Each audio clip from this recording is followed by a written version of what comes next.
You were recruited after passing a test you didn't know existed. A man sits across from you, calm, precise. He mentions a conversation you had 3 weeks ago in a room you never told anyone about. He slides a folder forward. Your name isn't on it, but everything inside is you. He tells you you've been observed for months, your habits, your choices, your weaknesses. Then he gives you a choice. Walk away now or step into a world that will erase you. You already know the answer. Level 1. The unofficial selection. You don't apply, you're identified. That's how it works inside Britain's Foreign Intelligence Service. They don't wait for candidates, they find them. You're chosen for what you don't advertise: languages, travel patterns, psychological traits. Now you sit in a quiet office, no logos, no names, just questions that feel too personal. They ask about loyalty, not to people, but to ideas. You answer carefully, but they already know. Because this isn't an interview, it's confirmation. You leave the building feeling different, like something invisible has locked onto you. You weren't chosen randomly, you were profiled. Level 2. The silent vetting. Your life is no longer private. You don't see it happening, but everything is being checked. Your bank history, your relationships, every message you've ever sent. Friends are contacted indirectly. Casual conversations that aren't casual. Psychological evaluations begin, quietly. You don't sit in a room, you live the test. Stress, pressure, subtle manipulation. They want to know one thing: what happens when you're pushed too far? You start noticing patterns, strangers who seem familiar, moments that feel staged. You begin to question everything. And that's the point. They're not testing your skills, they're testing your loyalty. Level 3. The official cover begins. You're finally brought inside. Officially, but not really. You're given a role, a job title, something respectable, something believable. Maybe diplomatic staff, maybe business liaison. On paper, you're ordinary. In reality, you're not. This is how intelligence works. MI6 officers operate undercover abroad. You learn to live two lives, one for the world, one for the system. Every conversation becomes calculated. Every word has weight. You lie, constantly, smoothly. And the strange part? It starts feeling normal. Your real job is the one you can never mention. Level 4. First intelligence contact. Now it gets real. You're given a target, not an enemy, not exactly. A person with access, information, influence, weakness. Your job is to build a relationship. This is human intelligence, humant, the oldest form of espionage. You meet them casually, a chance encounter, a shared interest. Nothing feels forced. That's the skill. Days turn into weeks.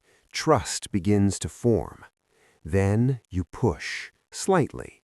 A question here, a favor there. You're not stealing secrets. You're shaping behavior. And suddenly, they cross a line for you. You're not collecting secrets. You're creating them. Level 5. Handling assets. Now they belong to you. Not officially, not legally, but practically, yes. They send information, quietly, carefully. You manage everything. Meetings must look accidental. Messages must stay hidden. This is tradecraft, real and precise. One mistake can expose everything. But the real weight isn't operational. It's human. They trust you more than they should. And they don't fully understand the risk, but you do.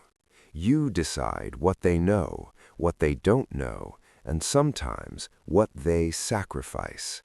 Their life now depends on your decisions. Level 6. Covert operations exposure. You're pulled deeper, beyond conversations, beyond assets. Now you're supporting operations.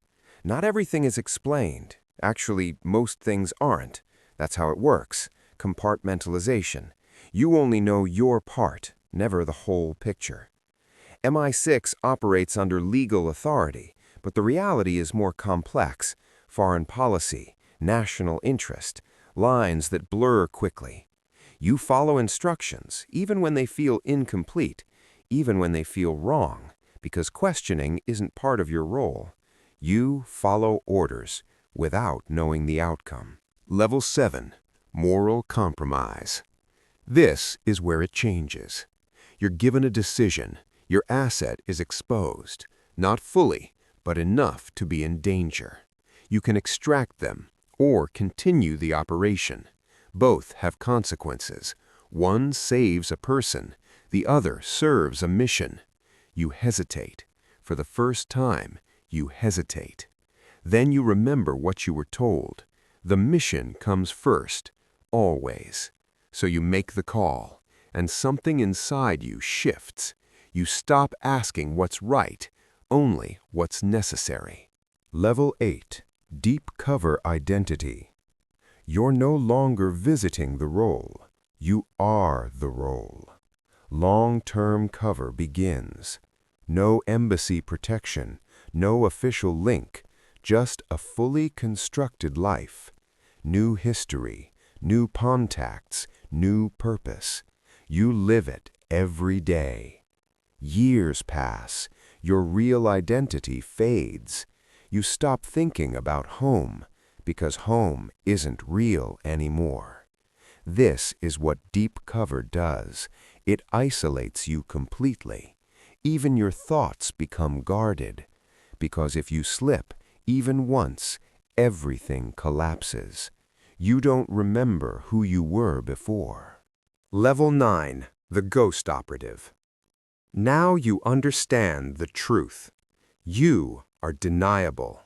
If something goes wrong, no one is coming for you. No official record connects you. That's by design. Senior operatives operate like this. Minimal trace, maximum distance. You carry out objectives quietly. No recognition, no acknowledgement, just results. And risk. You realize something cold. You're not protected. You're used. And if necessary, discarded. You're not protected. You're erased. Level 10. Exit or disappearance. One day, it slows down. The operations, the pressure, the noise. You're called back, quietly.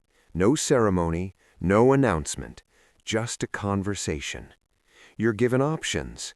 Step away, live a normal life, or continue in silence forever. But there's a condition. You don't talk, ever.